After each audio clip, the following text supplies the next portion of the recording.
मैं अनन्या जैन, शहर टीकमगढ़, राज्य मध्य प्रदेश, प्रथम वर्ष, बुंदेलखंड मेडिकल कॉलेज सागर, गांधी रिसर्च फाउंडेशन जलगांव द्वारा विश्व अहिंसा दिवस पर आयोजित राष्ट्रीय वक्तृत्व प्रतियोगिता में अहिंसा जीवन का नियम विषय पर अपने विचार प्रस्तुत करने जा रही हूँ।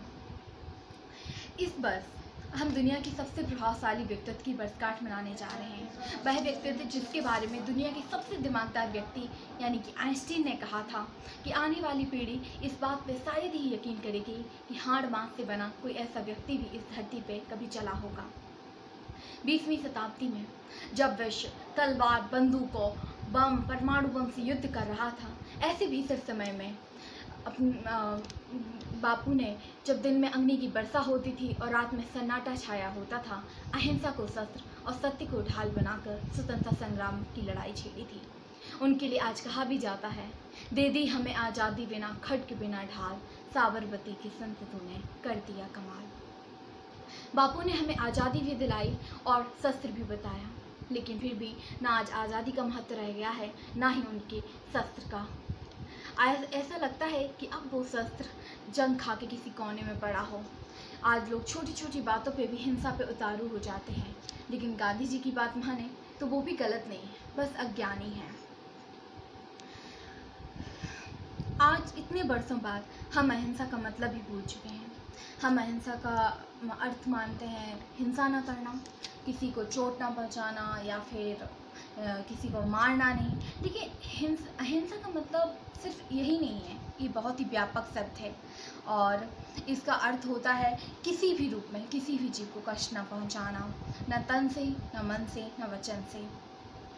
पूर्ण रूप से अहिंसक कोई भी नहीं हो सकता, लेकिन हम कोशिश जरूर कर सकते हैं। अहिंसा को जीवन का नियम बता सकते हैं। लेकिन फिर सवाल आता है, हम अहिंसा को जीवन का नियम क्यों बनाएं? क्यों हम अहिंसक हैं? तो जवाब भी आपके पास ही है। जब हम दंगे, आतंकी हमले, युद्ध की बात सुनते हैं तो शहर उठते हैं, पड़ोस में लड़ाई होती है और खुद को बुरा लगता है, और जब इन सब चीज़ों से त्रस्त हो जाते हैं तो निकल पड़ते हैं सुकून की खोज में। प्रकृति से समृद्ध शांत वातावरण में, अहिंसक वातावरण में हम जाते हैं।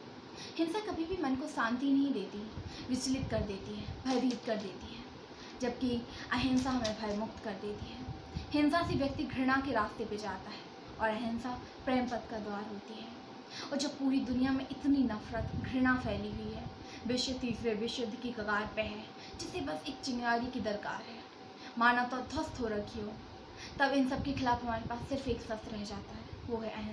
आज जब कोरोना स्टार्ट भी हुआ तो एक मांसाहार से और ख़त्म भी हो रहा है, यानी कि इसकी वैक्सीन भी बन रही है, तो हज़ारों लाखों सार्क को मार के।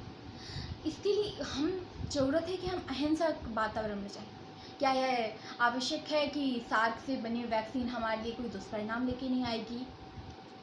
अहिंसा आयुर्वेदिक औषधि की तरह होती है, जिसका असर धीमे होता है, लेकिन यह रोग को, बुराइयों को जड़ से समाप्त करता है। अहिंसा की आवश्यकता सिर्फ मानवता के लिए नहीं है, बल्कि हमारी प्रकृति, हमारी धरती के लिए भी है। आज जब ग्लोबल वार्मिंग बढ़ रही है, जैव विविधता का ह्रास हो रहा है, ओजोन ह्रास हो रहा है, तब अहिंसा की व्यापकता और बढ़ गई है। गांधी जी ने भी एक बार कहा था कि यदि भारत ने अहिंसा को अपना धर्म स्वीकार कर लिया तो भारत में कभी नहीं रहना चाहेंगे। तब उनके मन में गर्व की भावना उत्पन्न नहीं होगी। धन्यवाद।